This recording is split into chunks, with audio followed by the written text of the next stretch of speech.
ఈరోజు press meet పెట్టడానికి కారణం 3 రోజుల ముందు గౌరవ మాజీ మంత్రివర్యులు అమర్నాథ్ రెడ్డి గారు జౌన్పల్లి పంచాయతీలో రచ్చ మీద ఏదైతే కొన్ని అబద్ధాలు మాట్లాడి అబద్ధాలని నిజాలుగా చిత్రీకరించి అక్కడ ప్రజలకి చెప్పాలనే ప్రయత్నం చేశారు. అందులో భాగంగా ఆయన ఎవరైనా దమ్ముంటే రాండి, శక్తి ఉంటే రాండి అని మాట్లాడటం మనం అందరం కూడా చూసాం. దానికి నేను కూడా ఆయన ఏదైతే ఏ విధంగా మాట్లాడాడో అదేవిధంగా నేను కూడా నా దమ్ము ధైర్యం నాకుంది, నేను వస్తాను అని ఆయన మాట్లాడినటువంటి భాష, ఆయన మాట్లాడినటువంటి స్టైల్లో నేను కూడా మాట్లాడడం జరిగింది. దానికి నేను వస్తాను, ఎక్కడికి రావాలా, టైం చెప్పండి, ఏ రోజు రావాలా, ప్లేస్ చెప్పండి అని అడగడం జరిగింది. మీరు సవాల్ విసిరారు, ఆ సవాల్ని నేను స్వీకరించాను. స్వీకరించి ఏం చెప్పాను, మీరు చెప్తే నేను వస్తానని చెప్పాను. అసలు సబ్జెక్ట్ పక్కన పెట్టేసి పూర్తిగా సబ్జెక్ట్నే వదిలేసి నిన్న ప్రెస్ మీట్ పెట్టి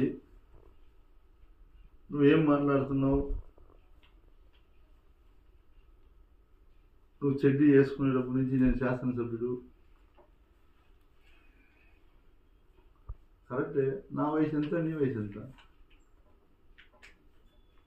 నువ్వు శాసనసభ్యుని అయ్యావు, నేను కాదని చెప్పలేము. మేమేమైనా శాసనసభ్యుడు కాలేదు అని చెప్పామా?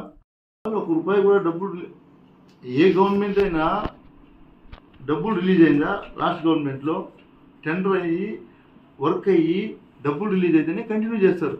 యాజ్ పర్ నామ్స్, అది రూల్స్. అది నీకు ఇంత అనుభవం ఉండేవాడు, నీకు తెలీదా? ₹1 కూడా చంద్రబాబు నాయుడు ముఖ్యమంత్రిగా ఉన్నప్పుడు ₹1 కూడా దీని మీద ఖర్చు పెట్టలేదు. ఖర్చు పెట్టింటే నువ్వు చెప్పు, నేను ఒప్పుకుంటాను. ఈరోజే నేను మళ్ళీ ఒత్తి చెప్తా ఉన్నా. మొన్న నేను చెప్పాను, అంతకుముందు చెప్పాను, చంద్రబాబు నాయుడు ముఖ్యమంత్రిగా ఉన్నప్పుడు ఈ రోడ్లకు గాన ₹1 బిల్లు ఇచ్చింటే కూడా నేను రాజీనామా చేస్తా, శాశ్వతంగా రాజకీయాలకు దూరంగా ఉంటానని చెప్పాను. ఇంక నేనేం చెప్పాలి మీకు? అసలు ఇంత క్లియర్గా ఎవరు మాట్లాడరు. నేను వెరీ క్లియర్గా మాట్లాడుతూ ఉన్నా. శాంక్షన్ చేసింది చంద్రబాబు నాయుడు గారు ముఖ్యమంత్రిగా ఉన్నప్పుడు స్టేట్ మొత్తం అయ్యాయి. పుంగనూరులో పిఎల్ఆర్ కంపెనీ టెండర్లు ఎత్తుకుంది, బ్రహ్మాండంగా రోడ్లు పూర్తి చేసుకున్నారు. ఈరోజు పలమనేరులో మన దరిద్రానికి ఈ పుణ్యాత్ముడు బినామీ టెండర్లు వేయించాడు. ఆ బినామీ టెండర్లు వేసిన తర్వాత ఈయన ఓడిపోయిన తర్వాత ప్రజలు నాకు ఓట్లు వేయలేదు కాబట్టి వీళ్ళకి చేయకూడదు అనే దురుద్దేశంతో మీరు సబ్ కాంట్రాక్టుల చేత పని చేపిస్తే ఈరోజు వరకు బిల్లు వచ్చి 1.5 సంవత్సరం అయితే ఈ రోజు వరకు కూడా వాళ్ళకి అరాకొరా ఇచ్చుకొని వస్తున్నారు. ఇంకా పెండింగ్స్ ఉన్నాయి, ఇంకా డబ్బులు ఇవ్వలేదు. ఏ సబ్ కాంట్రాక్టర్ పని చేస్తారు చెప్పండి? ఎవరైనా పని చేస్తారా? నీకు బిల్లు వచ్చి 1.5 సంవత్సరం అయిపోతే నీ కిందకి వేసుకొని నువ్వు డబ్బులు ఇవ్వకపోతే వర్క్లు ఎట్లా జరుగుతాయి? నువ్వు ఎలాగైనా సరే ఈ వర్కులు చేయలేదు, ఈ ప్రభుత్వం దద్దమ్మ ప్రభుత్వం అని ప్రజలు తెలియపరచాలా అనే ప్రయత్నం నువ్వు కొన్ని చోట్ల చేసావు. మేము అడుక్కొని, వాళ్ళని వీళ్ళని అడుక్కొని, సబ్ కాంట్రాక్టర్ని అడుక్కొని రోడ్లు వేయించిన చోటేమో నేనే తెచ్చాను, నేనే వేసాను అంటావు. ఇది న్యాయమేనా నీకు? నేను అడుగుతా ఉన్నా. నేను ఇంకా సూటిగా కొన్ని అడుగుతా. మీరు గత ప్రభుత్వంలో ఆయన చెప్పాడు డెవలప్మెంట్ గురించి, సుత్తి అంతా మనకు అనవసరమైనటువంటి సుత్తి సబ్జెక్ట్ మాట్లాడాడు. గతంలో కూడా సేమ్ ఏదైతే ఛాలెంజ్లు చేసుకున్నామో ఆ తర్వాత దాన్ని వదిలేసి డివేట్ చేసి నేను ఎన్నికల సమయంలో బాలికల కళాశాల తెచ్చిన, పాలిటెక్నిక్ కాలేజీ తెచ్చిన, మైనార్టీ, ఇవన్నీ కూడా ఫైనాన్స్ శాంక్షన్ లేనిది, ఫైనాన్స్ క్లియరెన్స్ లేనిది ఈ ఏది కూడా ముందుకు పోదు. ఇవన్నీ కూడా ఎక్కడ ఫైనాన్స్ క్లియరెన్స్ లేదు. నువ్వు చంద్రబాబు నాయుడు ఆ ఎన్నికల్లో ఎలాగైనా గెలవాలని ఇవన్నీ కూడా అలివి కానీ పనులు షాజీమాల్ కట్టిస్తాం, నీ కాలేజీ కావాలా ఉర్దూ కాలేజీ కట్టిస్తాం, అన్నీ కూడా ఇండ్లు కావాలా ఒక పేపర్ ఇట్లా చింపి దాంట్లో సంతకం పెట్టించారు. హౌసింగ్ మీకు హౌసింగ్ ఇస్తాం, ₹1 అప్పటికప్పుడే వాళ్ళ అకౌంట్లో వేసి వాళ్ళ జీవితాలు నాశనం చేశారు. అంటే ఇన్ని కూడా ఎలక్షనల్ స్టెంట్ కోసం చేసుకున్నారు. ఏది ఫలించలేదు. ఆ భగవంతుడు అనేవాడు అన్నీ గ్రహిస్తాడు. పాపాత్ముల చేతులకి పరిపాలన పోతే మళ్ళీ ప్రజలంతా అన్యాయం అయిపోతారని జగన్మోహన్ రెడ్డి గారు పట్టం పెట్టారు. ఈరోజు అవన్నీ పక్కన పెట్టేసి నేను అనేసానని నువ్వు మాట్లాడావు. నేనైతే చాలా గౌరవంగా ప్రెస్ మీట్లో అమర్నాథ్ రెడ్డి గారు మీరంటే వయసులో పెద్దవాళ్ళు ఎంతో గౌరవంతో చెప్తా ఉంటారు, దయచేసి మీరు హుందాగా ప్రవర్తించండి అని చెప్పారు. మీరు మాట్లాడినారు, నేను మాట్లాడాను. గతంలోనే చెప్పాను, మీ ఇంట్లో పోసే దోశకి ఎన్ని బొక్కలు ఉంటాయో మా ఇంట్లో పోసే దోశకి అన్నే బొక్కలు ఉంటాయని చెప్పారు. దాన్ని ప్రత్యేకంగా చెప్పాల్సిన పని లేదు. నువ్వు టాపిక్ మొత్తం డైవర్ట్ చేసావు. నేను ఈరోజు నేను అడుగుతా ఉన్నా, కేవలం 130 కోట్ల వర్క్, అది ఏదేం పెద్ద వేల కోట్లు కాదు, 130 కోట్ల వర్క్ని నువ్వు మంత్రిగా నువ్వు వైఎస్ఆర్ కాంగ్రెస్ పార్టీలో గెలిచి ఇక్కడ ఉన్నటువంటి ప్రజలంతా మోసం చేసి నీ మంత్రి పదవి కోసం పార్టీ మారి మంత్రి పదవి తీసుకొని నువ్వు చేసినటువంటి కార్యక్రమాలు ఏమైనా పూర్తి స్థాయిలో ఉందా? నేను టెండర్లు పిలిచినా జీవో తెచ్చినాను మాత్రం చెప్పొద్దు దయచేసి.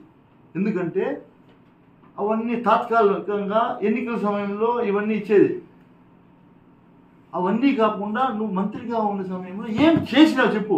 నేను చెక్ డ్యాములు తెచ్చిని, కైగలు టెండర్ పిలిచిని, మీ ఊరి పక్కలో అందరూ భలే చెప్తావు. ఇలాంటి మాటలన్నీ కూడా నీకు అనుభవం ఉంది కాబట్టి ఎట్లా మాట్లాడితే జనాలని మభ్య పెట్టచ్చు అనే ఆ అనుభవాన్ని పెట్టుకొని నువ్వు ఏదో మాట్లాడుతూ ఉండవు. కానీ వాస్తవాన్ని ప్రజలు గ్రహిస్తూ ఉండరు. నువ్వు ప్రజలందరూ పలమనేరు ప్రజలందరూ తెలుసుకోవాల్సింది ఏమి అంటే ఆయన మంత్రిగా ఉన్నప్పుడు చేసినటువంటి ఘనకార్యాలు నేను చెప్తా చూడండి. ఇప్పుడు కాలేజీ నేను చెప్పినానా లేదా పలమనేరు ప్రజలు ఏమైనా చెప్పారా? మీరు మాట్లాడారు. అసలు సంబంధం లేని విషయాలు అవన్నీ కూడా. నిన్న మీరు ఏదైతే మాట్లాడారో, మీరు మొన్న మాట్లాడినటువంటి మాటలకి నిన్న మాట్లాడినటువంటి మాటలకి పొంతనే లేదు. మీరు కాబట్టి చూసుకోవచ్చు, పాత్రికేయులు కావచ్చు, పలమనేరు ప్రజలందరూ కూడా చూసుకోవచ్చు ఆ వీడియోని. మొన్న ఏం మాట్లాడాడు, నిన్న ఏం మాట్లాడాడు. నిన్న సబ్జెక్ట్ మొత్తం డివైడ్ చేసి నీకు ఈఏపీ రోడ్లు అంటే తెలుసా, ఈఏపీ రోడ్లు అంటే తెలుసా తెలీదా అని 1.5 సంవత్సరం ముందే మన ఇద్దరు మాట్లాడుకున్నాం. గుర్తుందో లేదో మర్చిపోయినట్టున్నావు. పలమనేరు ప్రజలందరూ కూడా చూశారు. ఎందుకు మాట్లాడుకున్నాం అనేది కూడా నీకు తెలుసు. నువ్వు మాట్లాడుతున్నటువంటి మాటలు ఇప్పటి నుంచి ఒక నెల వరకు ఎన్నికెళ్ళి రోజు మాట్లాడినటువంటి మాటలని రోజు వీడియో నువ్వే వేసుకుని నువ్వే ప్లే చేసుకుని నువ్వే చూడు. అమర్నాథ్ రెడ్డి పెద్ద పంజాని మండలంలో ఏదైతే మిద్దేపల్లి ఉందో ఆ మిద్దేపల్లి ఊర్లో ఏం మాట్లాడినాడు, గంగవరం లేకపోతే కొత్తూరు మేలుమాయ దగ్గర ఏం మాట్లాడినావు, నిన్న కాదు మన జవన్పల్లిలో నువ్వేం మాట్లాడినావు, అంతా మాట్లాడింది అమర్నాథ్ రెడ్డే కదా. అదేం గజనీ కాదు కదా. అంటే గజనీ సినిమాలో లాగా ఈడొక వేషం ఆడొక వేషం అట్లేం లేదు కదా, మొత్తం మీరే కదా. అమర్నాథ్ రెడ్డి గారు పంజానీలో మాట్లాడింది మీరే, ఈ రోడ్ల గురించి. గంగవరంలో మాట్లాడింది మీరే, బీకోటలో మాట్లాడింది మీరే. పంజానీలో ఏమంటున్నారు, నేను రోడ్లు తెచ్చాను, ఈ చేతగాని ప్రభుత్వం వేయలేదు, వేయించేదానికి చేత కాదు అని మాట్లాడారు. అయిపోయిందా పాయింట్ 1. నెక్స్ట్, నువ్వు నల్సానపల్లికి పోయినావు గంగవరం మండలంలో.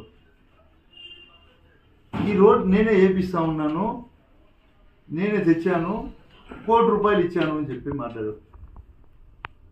సరే,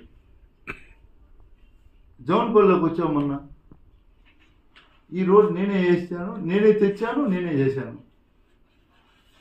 అంటే ఈ మాటలు ప్రజలు చూస్తారని మీరు కూడా అసలు ఏమనుకుంటున్నారు? ప్రజల్ని ఎట్లా మభ్య పెట్టాలనుకుంటున్నారు ఇట్లాంటి మాటలు చెప్పి? నేను అడుగుతా ఉన్నా. ఇంత అనుభవం ఉంది నాకు, నేను ఇంత అనుభవం వస్తుంది అని మీరు మాట్లాడారు కదా. ఇలాంటి మాటలు మాట్లాడినప్పుడు ప్రజలు ఏమనుకుంటారు అనేది కూడా మీకు కొంచెం కూడా అనిపించదు కదా. ఏ రోజైతే 1.5 సంవత్సరం ముందర ప్రెస్ మీట్ పెట్టి ఈ ఏషియన్ బ్యాంక్స్లో ఇది ఒక ఏఐబి ప్రాజెక్ట్ ఒక పలంనేరుకు మాత్రం ఇచ్చింది కాదు, స్టేట్లో ఉన్నటువంటి 175 నియోజకవర్గాలకి చంద్రబాబు నాయుడు గారు ముఖ్యమంత్రిగా ఉన్నప్పుడు ఎన్నికలకు 3 నెలల ముందు అన్ని నియోజకవర్గాల్లో రోడ్లు వేస్తామని ఈ ఏదైతే 70% బ్యాంక్ నుంచి లోన్ వస్తుందో ఏషియన్ బ్యాంక్ నుంచి 30% స్టేట్ గవర్నమెంట్ మ్యాచింగ్ గ్రాంట్ ఇవ్వాలి. ఇది గతంలోనే నేను చెప్పా ఈ మాట. నువ్వు ఎప్పుడైతే వర్కులు క్యాన్సిల్ చేయమని చెప్పావో నువ్వేం చెప్పావు, ఇంకొక ఊర్లో పోతావు, మీకు దమ్ముంటే ఆ వర్కులు క్యాన్సిల్ చేసి మళ్ళీ కొత్తగా టెండర్లు పిల్లండి అంటావు. అంటే నువ్వే ఒకే నాలుక ఒకే మనిషి ఈ ఊసిరవల్లిలాగా కళ్ళలు తిరుగుతుందని చెప్తారు కదా. అట్లా మీరు మార్చి మాట్లాడితే ఎంతవరకు కరెక్ట్ అని నేను అడుగుతూ ఉన్నా. దీని గురించే కదా మనం ఈ 1.5 సంవత్సరం నుంచి గొడవ పడుతున్నాం. నిన్న కూడా మళ్ళీ ప్రెస్ మీట్లో ఈ ప్రభుత్వం డబ్బులు ఇవ్వలేదు అంటున్నాను. నేను ఈ ఈఏపీ రోడ్ల గురించి నేను ఒకటే చెప్తున్నా. నేను ఏ రోజు మేము శాంక్షన్ చేశామని చెప్పలేదు. ఈ రోజు వరకు కూడా నా దగ్గర రికార్డ్స్ ఉన్నాయి, మీకు కావాలంటే ఇస్తా. గత ప్రభుత్వంలో ఎన్నికలకు 2 నెలల ముందు శాంక్షన్ అయింది, టెండర్ పిలిచారు, నీ బినామీలే వేశారని నెత్తి నోరు కొట్టుకుంటానే ఉన్నా నేను ఫస్ట్ నుంచి. అన్ని మీడియాల్లో వచ్చింది. నువ్వు నీ బినామీల చేత వేయించావు. నీ పుణ్యమా అని రోడ్లు చేయకముందే ఎలక్షన్ వస్తుంది, నువ్వు ఓడిపోతావు అని తెలిసి గ్రహించి ముందే శిలాఫలకాలు వేసేసి రోడ్లన్నీ గోకేసినావు. అది కూడా నీ పుణ్యమే, మేమేం మాట్లాడలేదు. అవన్నీ కూడా అట్లే ఉండిపోతే గవర్నమెంట్ ఫామ్ అయిన తర్వాత 6 నెలలు కరోనా వస్తే, కరోనా వచ్చిన తర్వాత నానా ఇబ్బందులు అయ్యి ఎంతో మందిని మనం పోగొట్టుకున్నాం. అలాంటి సమయంలో ముఖ్యమంత్రి గారితో మాట్లాడి, అన్న ఈ ప్రాజెక్టు చేసినటువంటి ఘనకార్యాలు ఏమి అంటే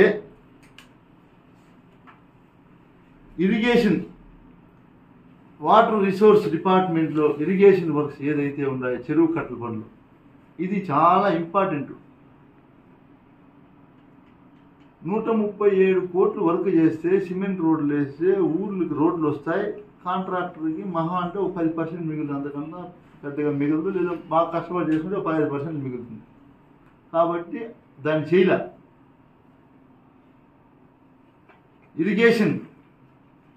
ఇరిగేషన్లో ఇది ప్రజలందరూ గమనించాల.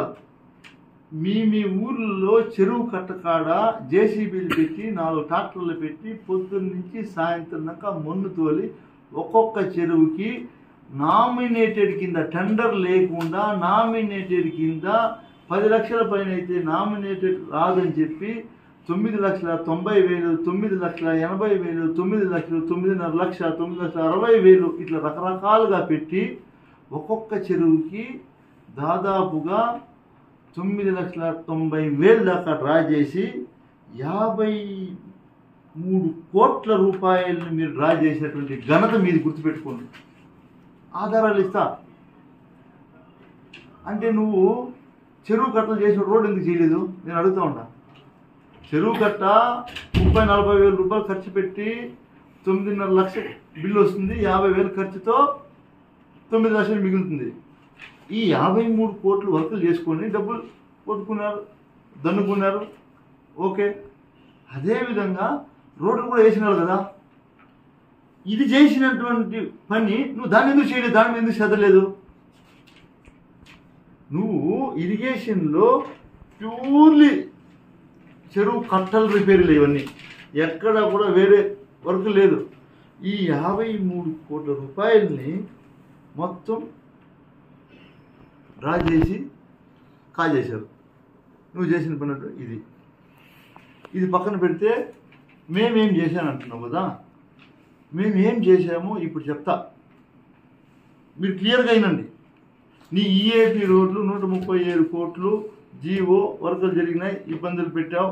ఆ భగవంతుడు నేనే కానీ నిజంగా ఈ ఏపీ రోడ్లకు అడ్డుపడి, నిజంగా చెప్తాను నేను మాలేసుకొని, నేను ఆ ఈఏపీ రోడ్లకు ఏమన్నా నేను అడ్డుపడి, నేను నా ప్రమేయం ఉండి నేను అడ్డుపడి ఉంటే నేను సర్వనాశనం అయిపోతా. ఈ రోడ్లు ఆపేదానికి కానీ, ఈ రోడ్లలో నా పాత్ర ఏదైనా చిన్న ఇబ్బంది కలిగించి ఆపినా, వర్క్ ఆపినా, లేదా ప్రభుత్వం నుంచి పూర్తిగా ఏదైనా సంవత్సరాలు బకాయిలు ఖండం అయిపోయినా నేను బాధ్యత. మేము సర్వనాశనం అయిపోతాం. ఎవరైతే వర్క్ చేశారో వాళ్ళ కాంట్రాక్ట్, సబ్ కాంట్రాక్ట్ డబ్బులు ఇవ్వలేదో ఇప్పుడు ఎవరు సర్వనాశనం అయిపోవాలి? తెచ్చుండే సర్వనాశనం అయిపోవాలి కదా. నేను దీంట్లో నా ప్రమేయం ఉంటే నేను సర్వనాశనం అయిపోతా. మాల వేసుకుని పవిత్రమైన అయ్యప్ప మాలలో చెప్తా ఉండా, దీంట్లో నా ప్రమేయం ఉంటే నేను సర్వనాశనం అయిపోతా. నా ప్రమేయం లేదు, మీ ప్రమేయం ఉంది, మీరు కావాలా అని ఇబ్బంది పెట్టింటే మీరు కూడా సర్వనాశనం అయిపోతారు నేను చెప్తా ఉండా. మీకు ఒక న్యాయం, నాకు ఒక న్యాయం కాదు, ఇద్దరికి ఒకే న్యాయం చెప్తా ఉండా. న్యాయమే కదా. ఎవరు తప్పు చేసింటే వాళ్ళు సర్వనాశనం అయిపోతారు. ఆ భగవంతుడు చూసుకుంటాడు. ఈ ఈఏపీ రోడ్లది పక్కన పెట్టేయండి. మేము ఏం చేసామని అడుగుతున్నాం కదా.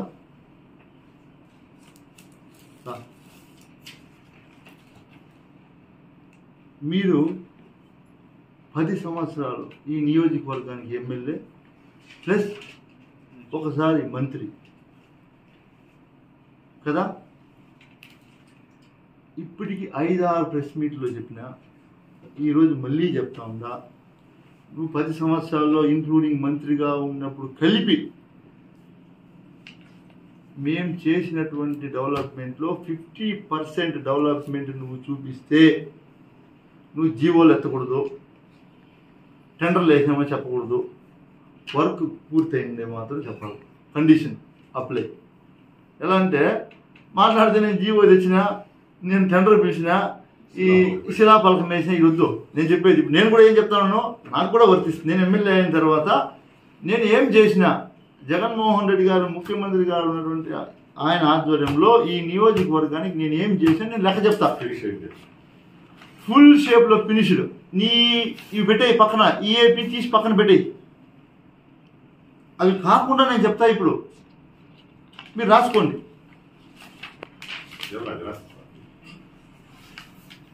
మీరందరూ గమనించండి. గడప గడపకు మన ప్రభుత్వం అనే కార్యక్రమంలో 104 సచివాలయాలు ఉంటే 104 సచివాలయాల్లోన సచివాలయానికి 20 లక్షలు చొప్పున దాదాపు 20,80,00,000 రూపాయలు గౌరవ ముఖ్యమంత్రి గారు ఇచ్చారు. గ్రౌండ్ అయ్యాయి. మీరు కావాలంటే నీకు కంప్లీటెడ్ అయ్యి నీకు ఆధారాలు ఇస్తా. అయిపోయిందా? మరీ ముఖ్యమైనటువంటి ఈ నియోజకవర్గంలో ఉన్నటువంటి సమస్య ఒకటి,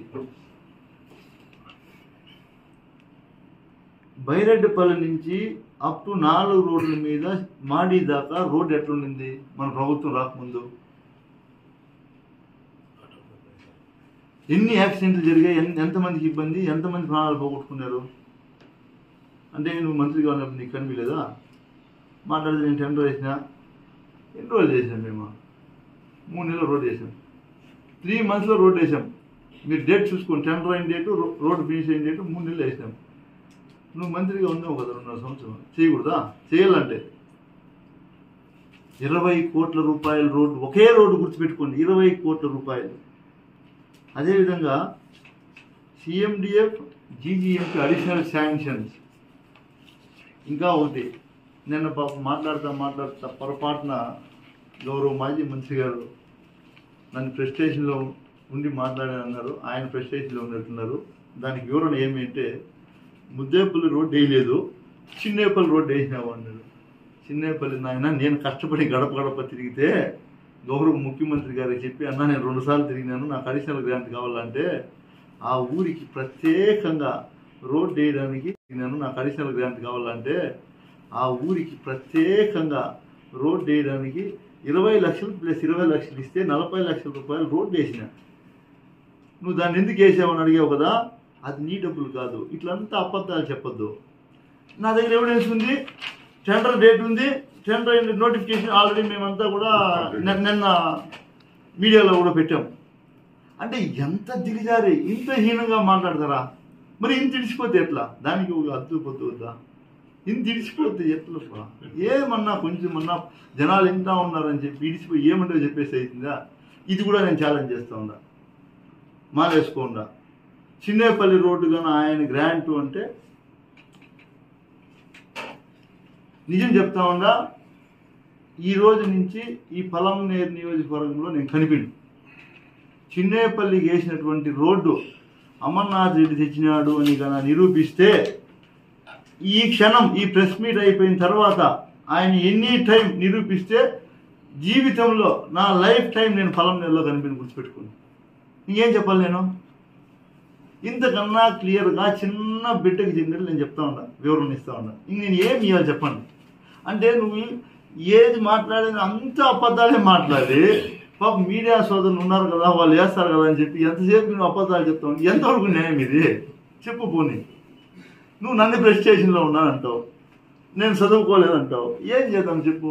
మా నాయన మేము నిరుపేద కుటుంబం, నువ్వు గోల్డెన్ స్కూల్లో పుట్టినావు, నీకు వివిపురం కాలేజీలో మీ నాయన చదివిపించినాడు బెంగళూరులో. మా నాయన చదివి లేకపోతే కూలీ నెల చేయడానికి బెంగళూరుకు పోయినా, ఆడ బెంగళూరులో సంపాదించి వీకోట్లో వచ్చి ఖర్చు పెట్టినా. నువ్వేం చేస్తావు? నువ్వు ఈడు సంపాదించుకుంటూ ఆడ పెట్టుకుంటావు, నువ్వు అంతే జరిగేది. అర్థమైందా? మా నాయన మమ్మల్ని చదివిపించడానికి డబ్బులు లే, బతుకు తెరువు కోసం బెంగళూరుకు పోయినా, ఏదో 10 రూపాయలు సంపాదించి ఎత్తుకొచ్చి వీకోట్లో పనులలో ఖర్చు పెడతా ఉన్నా. నువ్వేం చేసినావు? నీ విద్యాభ్యాసం బెంగళూరు కాబట్టి వీడు సంపాదించి తెచ్చుకుంటూ ఆడ పెట్టుకున్నావు. నేను స్ట్రైట్గా అడుగుతా ఉన్నా, ఎలక్షన్ ముందు ఏమన్నావు? ఎలక్షన్ తర్వాత మనిషి కనిపిస్తే అప్పుడు అడగండి, గెలిచినా గెలవకపోయినా అని ఉన్నాను. గుర్తుందో లేదో నీకు? నువ్వు మర్చిపోయింటే నాకు గుర్తుంది. నేను కాబట్టి ఏడ మాట్లాడినప్పుడు రాయలపేట చౌరస్తాలో నువ్వు మాట్లాడినావు, గోనమాకనపల్లి పంచాయతీలో మాట్లాడినావు. ఈ మాటలన్నీ కూడా నేను గెలిచిన తర్వాత పలంనేరులో గల్లీ గల్లీ ఇల్లు తిరిగినా. నువ్వు ఓడిపోతే బెంగళూరు చేరిపోయినావు. ఎలక్షన్ 3 నెలలు ఉందంటే ఇప్పుడు హడావిడిగా వచ్చినావు, జోబీలో చేయిపెట్టి ఇంద్రా తీరా చేయరా పట్రా నేను ఉన్నాను చేస్తామని చేస్తా ఉండవు. అది నీ బాధ్యత నువ్వు చేసుకోవాలి, తప్పదు. నువ్వు చేసుకో. మేమే ఎక్కడ కానీ మీ గురించి మేము వ్యక్తిగతంగా ఎక్కడ మాట్లాడలేదా? మా వ్యక్తిగత విషయాలు నువ్వు తలకాయ చూరుస్తూనే ఉండవు. నీది ఇంత షార్ట్ ఉంది, ఇంకా నువ్వు అనుకుంటా ఉండవు వెంకటయ్య కూడా ఏమి చదువుకోలేదు, ఏమీ చదువుకోలేదు, ఏమన్నా చెప్తే యామారి చేసి అనుకుంటా ఉండేమో. జనాలను చదివినా, కూలీ నాలి చేసిన, మనుషులను అర్థం చేసుకున్నా, మనసులను కూడా గెలుచుకున్నా. నేను మీలాగా అబద్ధాలు చెప్పి వ్యక్తిగత విషయాలు మాట్లాడద్దు అని 2 సార్లు చెప్పిన. నీ వయసుకి మళ్ళీ దిగజారిపోయి మాట్లాడతావు. నీ వ్యక్తికి విషయాలు నేను మాట్లాడకూడదా? ఎంతసేపు పడుతుంది? అసలు నువ్వు ఎట్లా గెలిచినావు? నేను చెట్టి వేసుకోకముందు గెలిచినావు, ఎట్లా గెలిచినావు మాకు తెలియదు. ఎట్లా గెలిచినావు? నేను చెప్పేది మొత్తం స్టోరీ చెప్తున్నా, ఎట్లా గెలిచినావని. అంతర్గత రహస్యాలని చెప్పాలని నువ్వు 2 సార్లు ఎట్లా గెలిచినావు పలంనేరులో ఎవరు తెలియదే? మీకు అందరికీ తెలియకపోవచ్చు. నేను పొలిటికల్ ఎంట్రీ ఇచ్చేటప్పటికి ఎవడెవడి జాతకం మేము తెలుసుకునే వచ్చిన. నువ్వు మంత్రిగా ఉంటేనే కేర్ కూడా చేయకుండా గల్లీ గల్లీ ఇల్లు తిరిగినవాడు నేను, గుర్తుపెట్టుకో. నువ్వు మంత్రిగా ఉండి చంద్రబాబు నాయుడు ముఖ్యమంత్రిగా ఉంటేనే అప్పుడు నా వయసు 28 సంవత్సరాలు. గల్లీ గల్లీ ఇల్లు తిరిగినా. నువ్వు నన్ను ఇప్పుడేదో చేస్తాను. ఏం చేసింది నువ్వు? ఏమీ చేయలేదు. ఇట్లా బొట్టు బెదిరింపులంతా నా దగ్గర పెట్టుకోవద్దు దయచేసి చెప్తా ఉండా. నీకు ఒకటే తెలియజేస్తా ఉండా, నువ్వు నా వ్యక్తిగత విషయాలు మాట్లాడినావు అనుకో, నేను మాట్లాడితే చాలా ఉంది, అంటే ఒకటి కాదు చాలా ఉన్నాయి, గబ్బైపోతావు. నేను ఈ వ్యక్తిగత విషయాల్లోకి రాలే. వస్తే మాత్రమో ఇప్పుడు నువ్వేం చేస్తా ఉన్నావు, ప్రిపరేషన్ యాడ్ నుంచి జరుగుతావు అనుకో, నేను చెప్తా. ఇప్పుడు నెక్స్ట్ నువ్వు ఎలక్షన్కి ఏమేమి చేస్తావు అనుకో నేను చెప్పంటే ఇప్పుడు చెప్తా. అది నేను నువ్వు అనుకున్నంత ఈజీ కాదు. కాకుంటే మేము ఎవరితో కూడా నీలాగా అహంభావాన్ని చూపిము.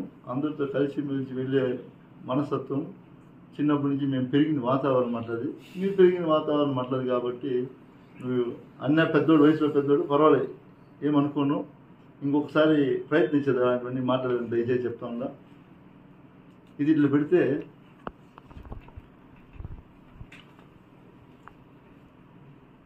సిఎండిఎఫ్ అడిషనల్ జీజీఎంపీ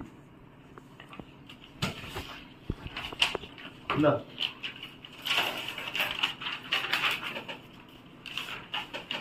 ఆ పెద్ద మనిషి మాట్లాడినాడు కదా,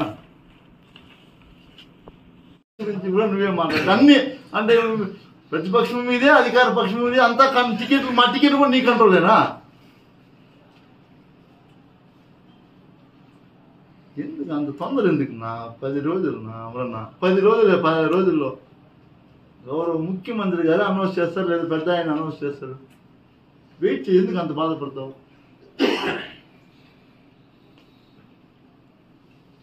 ఏం తొందరపడదునా?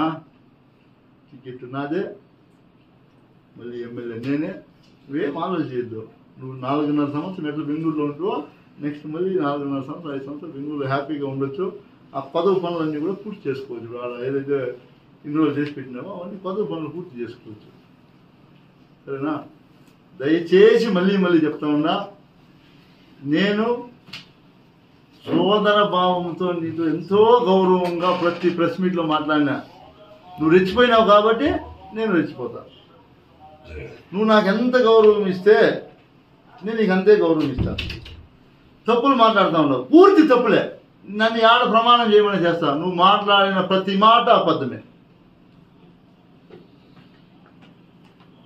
యా ఊర్లో కొని ఏమి చేయడంటావు? ఇన్నిళ్ళు కట్టిన చూడలేదా? కొనే సచివాలయాలు చూడలేదా? వాలంటీర్లకు ఉద్యోగాలు ఇచ్చినారు, సచివాలయ సిబ్బంది ఉద్యోగాలు. నువ్వు ఎన్ని ఉద్యోగాలు ఇచ్చినావు? ఇట్లా మాట్లాడుతూ పోతా ఉంటే రోజంతా మాట్లాడినా తక్కువే. కాబట్టి దయచేసి మళ్ళీ మళ్ళీ చెప్తా ఉన్నా, ఈ ఏపీ రోడ్డు ఎంత బాగుండదు, నీకు బాగుండదు. ఎందుకంటే లాస్ట్ టైమే చెప్పిన, మరీ సిగ్గిడిచిపోయి ఇంకో పని చేశాడు. మొన్న బైరెడ్డిపల్లికి పోయినాడు. బైరెడ్డిపల్లి మండలంలో రామసముద్రం రోడ్డు. ఇది ఎవరికన్నా చెప్తే ఆ ఊర్లో పోయి మాట్లాడినాడు. వైఎస్ఆర్ వాళ్ళు ఈ రోడ్లో జల్లి దొంగలిసుకోపోయాడని మాట్లాడినాడు. ఆ రోడ్లో జల్లి వేసింది ఆయనే, వాళ్ళ తమ్ముడు శ్రీను. శ్రీనాథ్ పేరులోనే, శ్రీనాథ్ రెడ్డి పేరులోనే టెండర్ అయింది. వాళ్ళ గవర్నమెంట్లో శ్రీనాథ్ రెడ్డి పేరులో టెండర్ అయితే ఇది ఎంత దారుణమో ఆయన మాట్లాడినటువంటి మాటలు మనం అందరం కూడా ఇట్లే ఉంటాయి. ప్రతిదీ ఆయన మాట్లాడేది మనం తెలుసుకోవాలా. 2,65,00,000కి శ్రీనాథ్ రెడ్డి అనుకో టెండర్ అయ్యి జల్లి పరిచి వాళ్ళు 2018 ఏప్రిల్ 14వ తేదీ, మే 14వ తేదీ డేట్ ఆఫ్ కంప్లీషన్ 13/5/2019 క్లోజ్ చేసుకునేసాడు. క్లోజ్ చేసేసి వర్క్ చేయలే.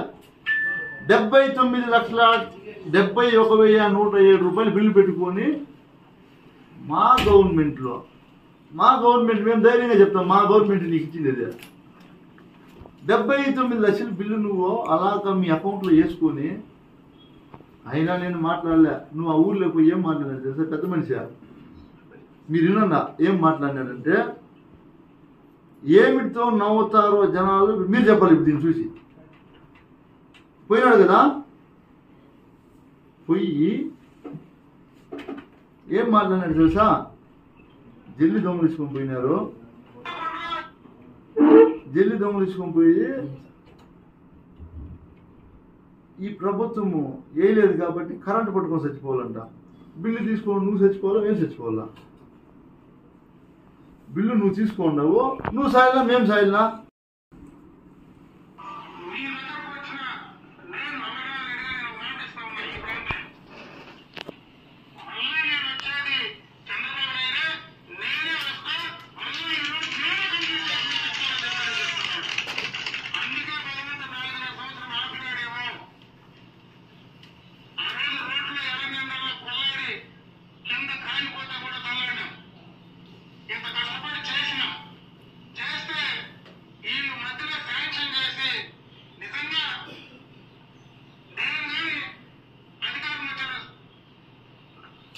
అబద్ధం చెప్పాలంటే ధైర్యం రాదు కదా. ఆడ కూడా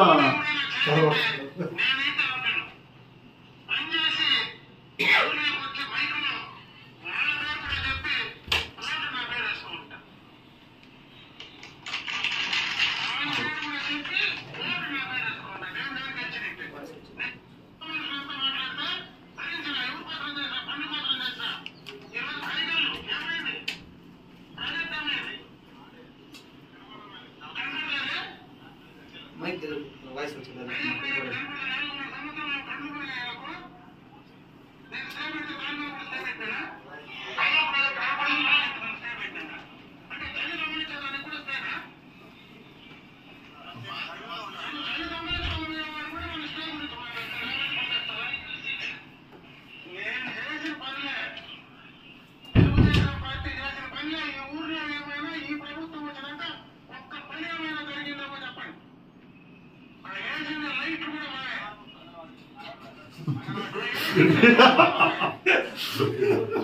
నవ్వుకునే భలే ఉంది.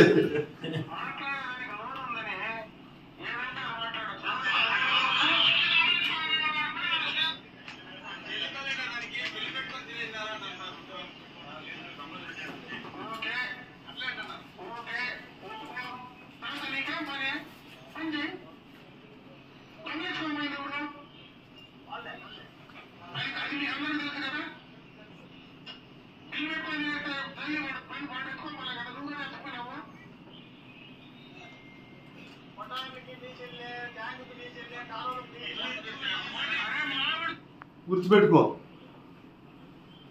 బిల్లు పెట్టుకున్నాడంట ఆయన ఒప్పుకుంటాడు. బిల్లు పెట్టుకుని నీకేం రోడ్డు చేయంట అంటే బిల్లు ఆయన తీసుకొని ఊరోళ్ళు రోడ్డు చేస్తారా?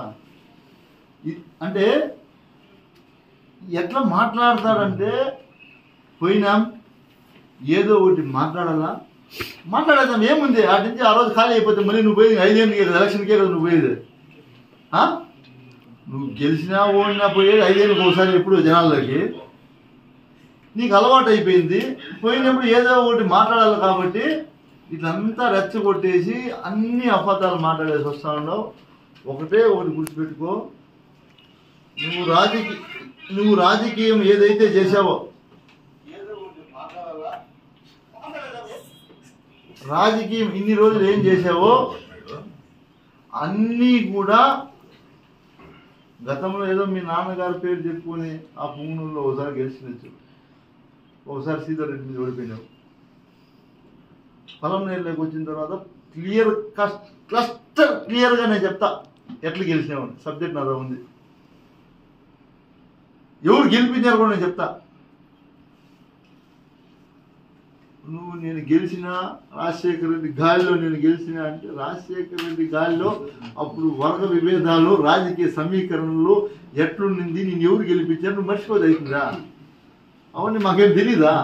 అంటే చదువు లేదు మీరు అనుకుని నాకేమి తెలియదు అనుకుంటే ఎట్లా అవునన్నా? తప్పు కదా నన్ను అట్లంతా మాట్లాడద్దున్నా. దయచేసి నా చెప్తా ఉన్నాన్నా, నేను చాలా గౌరవిస్తాను నన్ను, వయసులో పెద్దోడు. దయచేసి నువ్వు ఏదైతే ఈ రోజు నుంచి నేను చెప్తా ఉండా, నువ్వు ఆడ మాట్లాడితే ఆడికే వచ్చి అడ్డుకుంటాం మేము. ఇంక వేరే మాకు ప్రత్యామ్నాయం లేదు నీ దగ్గర. మాకు నువ్వు మాట్లాడినప్పుడంతా మేము పాపం ప్రెస్ వాళ్ళని పిలిచేది, మేము మళ్ళీ గంట సేపు ఎవరిని ఇచ్చేది వద్దు. నువ్వు ఆడ మాట్లాడుతుంటే ఆడికే వచ్చేస్తా. అంటే నీ మీద కేసులు గీసి ఎవరు కట్టరు, నువ్వేం భయపడద్దు. నేనుండేందుకు నీ మీద ఒక కేసు కూడా కట్టి నేనుండేందుకు ఒక కేసు కూడా కట్టదు నీకు, నువ్వేం భయపడద్దు. ఈసారి మాత్రం తప్పు మాట్లాడితే నువ్వు ఆడ మాట్లాడితే ఆడికి వచ్చేస్తా. నిజంగా మాట్లాడు. జగనన్న వచ్చిన తర్వాత మీ ఊరికి ఇన్ని ఇల్లు వచ్చినాడు, మంచి పని చేసినాడు, లేదో ఈసారి మాకు ఓటేయండా ఇంతంత 4 ఇల్లు ఇస్తామో చెప్పు, ఒప్పుకుంటా. అమ్మఒడి మీకు వచ్చిందమ్మా 15,000 ఇచ్చినాడా, మేము 30,000 ఇస్తాము అని చెప్పు, ఒప్పుకుంటా. అవన్నీ వదిలేసి అబద్ధాలు మాట్లాడితే మాత్రము స్ట్రైట్గా చెప్తా ఉండా. నువ్వు ఏడ మాట్లాడుతుంటే అక్కడికి వచ్చేస్తా. తర్వాత నీ ఇష్టం ఏమైతే అది అవుతుంది. నేనైతే ఇంకా దీన్ని మీరు ఫుల్ స్టాప్ పెట్టలేదంటే తర్వాత మీరే ఏమైతే అది అవుతుంది. ధన్యవాదాలు. నీకు ఏమేమి చేసినామని ఆఫీసర్ని అడిగితే ఆ ఆఫీసర్ చెప్పింది ఇరిగేషన్ కథ. సార్ నేను అడిగినా సార్ అని నేను అడుగుతా, అలాంటి నేను చదువుకోలేదు కదా, వాళ్ళని సార్ అని పిలుస్తా, వాళ్ళు చదువుకోండి కాబట్టి సార్ ఇట్లా అమర్నాథ్ రెడ్డి గారు ఆఫీసులు అడిగి కనుక్కో మేమేమి చేసినామో, నీకు అనుభవం తక్కువ, వయసు తక్కువ, చదువు లేదు అంటున్నాడు సార్, వాళ్ళు ఏమేమి చేసినారు సార్ అని అడిగితే వాళ్ళు చెప్పినారు నీ కథ. సార్ నీరు చెట్టు కింద 4 ట్రాక్టర్లు, ఒక జేసీబీ, ఒక కట్ట, ఒక దినం పని చేస్తే 30 నుంచి 50 వేలు ఖర్చు సార్, 9.5 లక్షలు ఎత్తుకొని వెళ్ళిపోయినారు సార్. అది ఆఫీసర్ చెప్పిన కథ. సార్ ఇది సార్ తమ భాగవతం సార్. ఈ డబ్బు మొత్తం మీరు తిన్నారు, ఆ భగవంతుడు చూసినారు, ఇదంతా ప్రజల సొమ్ము, నిలవదు. మా కష్టాలని మేము కష్టాల్లో ఎవరితో అప్పు చేయించామేమో, ఒకే ఒక్క రూపాయి ఎమ్మెల్యే లంచం తీసుకున్నాడని కానీ, ఏదైనా పనికి పోతే డబ్బులు అడిగి డబ్బులు ఇస్తే పని చేస్తాడు అని అన్నాడని గానా నువ్వు గానా నిరూపించగలిగితే నువ్వు చెప్పింది నేను చేస్తా.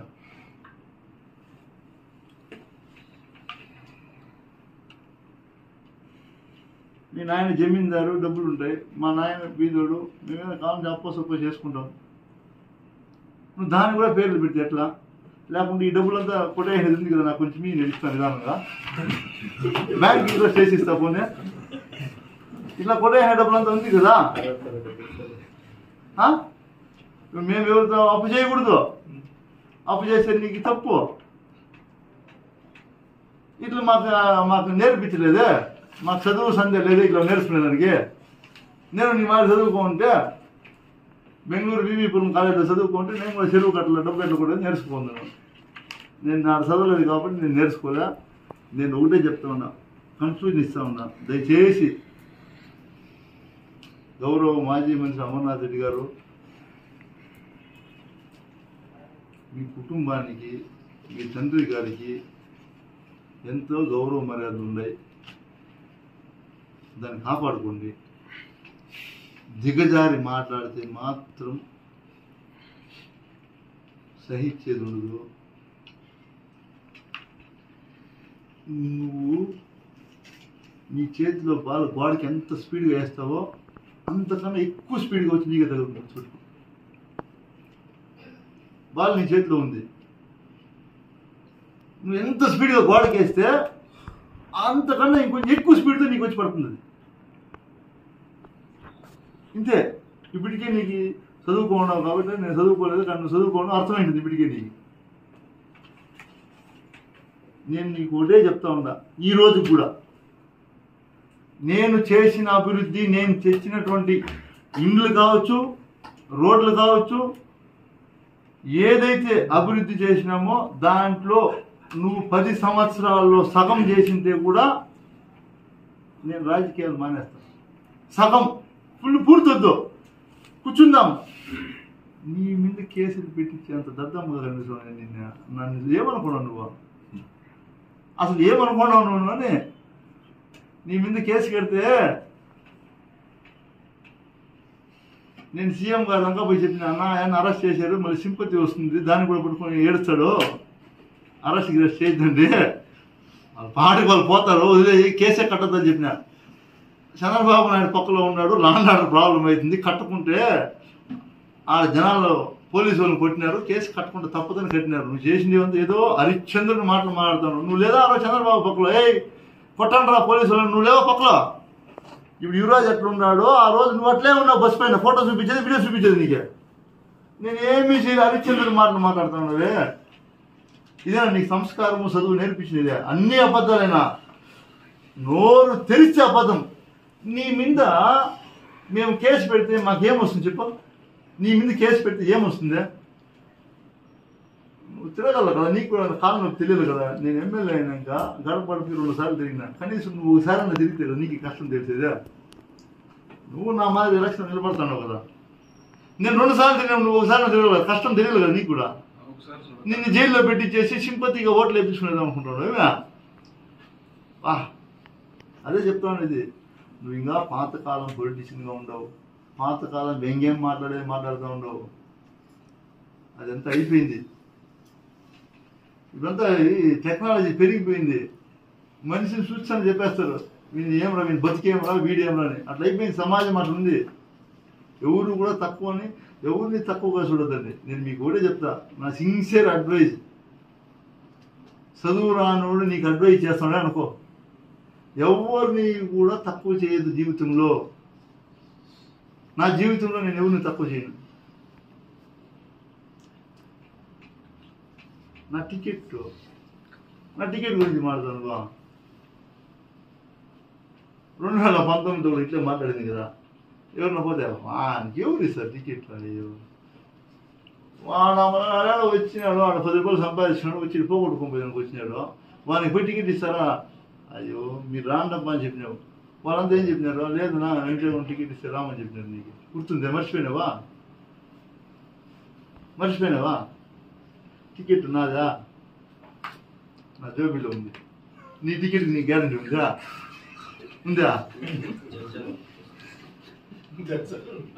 నాకు ఇంకా ఈసారి టికెట్ తీయకుంటే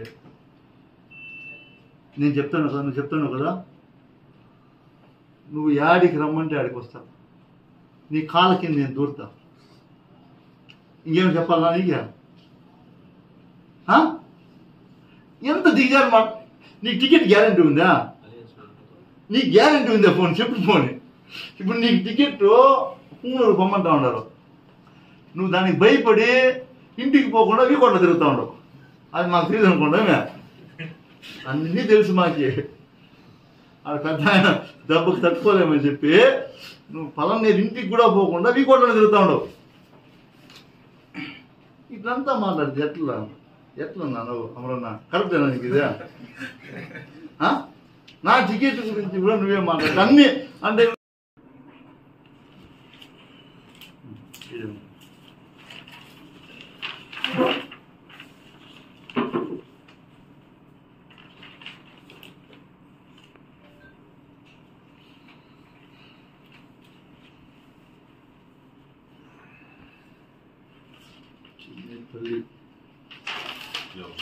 చిన్నేపల్లి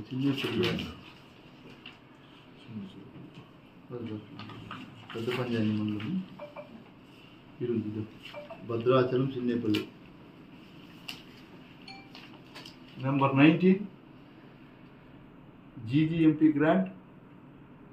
కలెక్టర్ శాంక్షన్ ఎప్పుడు ఇచ్చాడో ఇది. Collector sanction 29/8/2023.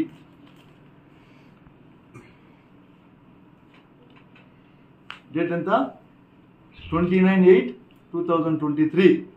అంటే 9, 10, 11 3 నెలల్లో మేము రోడ్డు పూర్తి చేసినాం. 3 నెలల్లో రోడ్డు పూర్తి చేసినాం. ఆధారాలు పెట్టుకొని మాట్లాడమన్నావు కదా. ఇదో ఆధారాలు కదా కావాలా? పేపరు ఇందా పారే, ఎత్తుకుపోయిన ఆధారాలు పారేయమన్నాడు కదా, ఎత్తుకుపోయింది. అదేవిధంగా ఇట్లాంటి రోడ్లు 64 రోడ్లు శాంక్షన్ చేసుకొచ్చా. 64 రోడ్లు కూడా వితిన్ 15-20 డేస్లో వర్క్ ఫినిష్ అవుతాయి. నేను నీ మాదిరి వర్క్ శాంక్షన్ అయినప్పుడు పోయి బోర్డు వేయలా. నువ్వు ఈఏపీ గ్రాంట్స్కి ఆదరా మళ్ళీ గెలుస్తానో లేదని చెప్పి బోర్డులు వేసుకున్నావు. నేను ఒక్క దానికి ఈ 64 వర్కుల్లో ఒక్క వర్క్ కూడా ఫినిష్ కాకుండా భూమి పూజకి ఒక బోర్డు వేసింటే మీరు ఏం చెప్పి దాన్ని ఒప్పుకుంటారు. అన్నీ 19 రోజులు కంప్లీట్ అయిపోయినాయి. ఇప్పుడు రిమైనింగ్ అన్నీ కూడా 15 days ఆర్ 1 month లో వర్క్ కంప్లీట్ అయిపోతుంది. 64 రోడ్లు నువ్వు అన్ని సంవత్సరాలు ఏం చేసినావు? నేను లెక్కలు ఇస్తా. ప్రతిదీ ఈరోజు నేను మాట్లాడాలని నువ్వు అడిగిన పేపర్లన్నీ ఇస్తా. అదేవిధంగా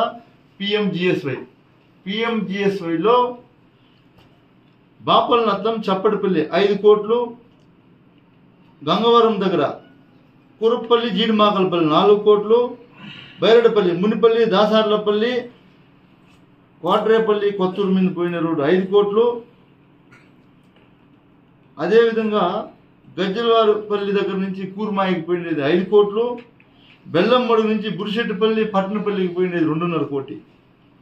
అది కాకుండా ఎన్ఆర్జిఎస్ గ్రాంట్ 10 కోట్లు, అది కాకుండా ఏఎంసీ గ్రాంట్ 10 కోట్లు, అంతవరకు పూర్తయినది. ఇదేమి అరాకొరా మీ మాదిరి మేము చేస్తాము చూస్తాము శాంక్షన్ అయింది జీవో వచ్చిందంతా లే, పూర్తయిండేది.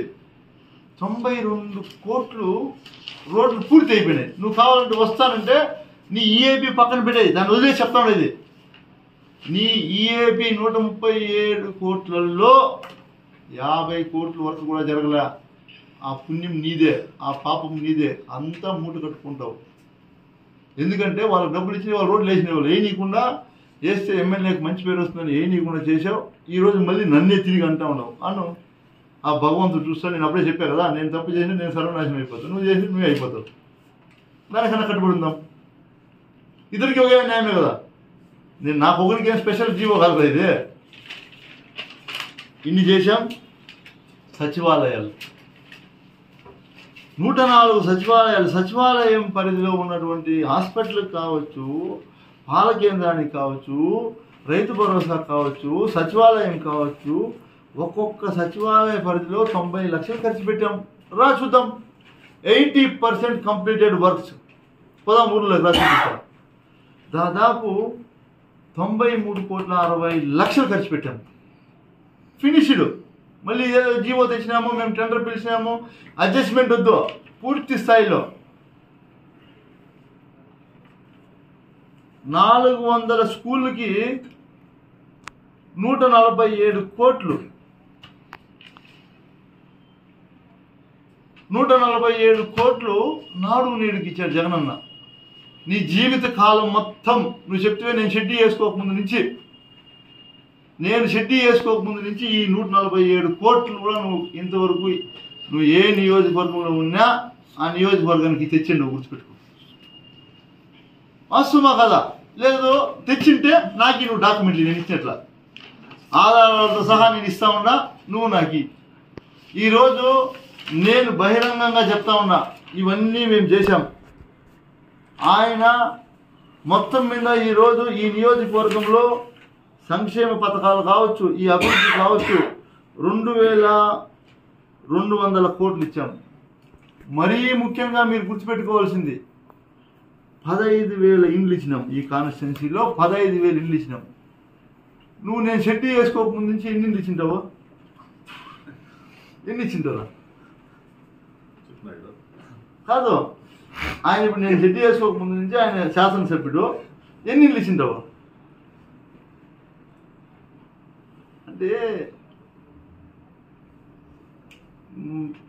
ఇది ఎట్లయిపోయిందంటే వయసు మీద పడింది, ఎదుటి వాళ్ళని చూసి ఈర్ష్య తట్టుకోలేక కనీసం ఏరా మనం చేయలేకపోయినామే, వాడు పిల్లోడే, చదువుకోలేని పిల్లోడు, చదువులేని పిల్లోడు ఇంత మాత్రం చేస్తా ఉన్నాడే అనే కనీసం జ్ఞానం వద్దా నీకు? నేను చదువుకుని సంస్కారం లేకుండా అయిపోయేదారా నాకు, నేనేం చేయలేకపోయినానే, వాడు చేసినాడని అయ్యాలి ఎట్లా ఉన్నా కానీ మెచ్చుకుందామని నువ్వు కనీసం ఒక దినమన్నా నీ నోట్లో పర్వాలేదా ఎమ్మెల్యే నువ్వు చేసినావు నువ్వు మాట.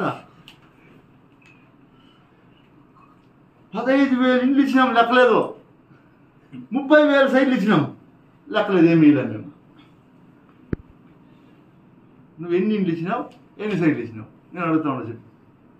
నేను ఆధారాలతో సహా ఇస్తా, ఏమీ దీంట్లో ఇంక మళ్ళీ నో డీవియేషన్. నువ్వు అడిగిన ఆధారాలతో సహా విత్ డాక్యుమెంట్తో సహా ఇస్తా. నువ్వు చెప్పినావు ఎవరినో ఆఫీసర్ని అడుగో, నీకు తెలియకుంటే ఆఫీసర్ చెప్తాడో నీకు ఏమేమి చేసినామని. ఆఫీసర్ని అడిగితే ఆ ఆఫీసర్ చెప్పింది ఇరిగేషన్ కథ సార్.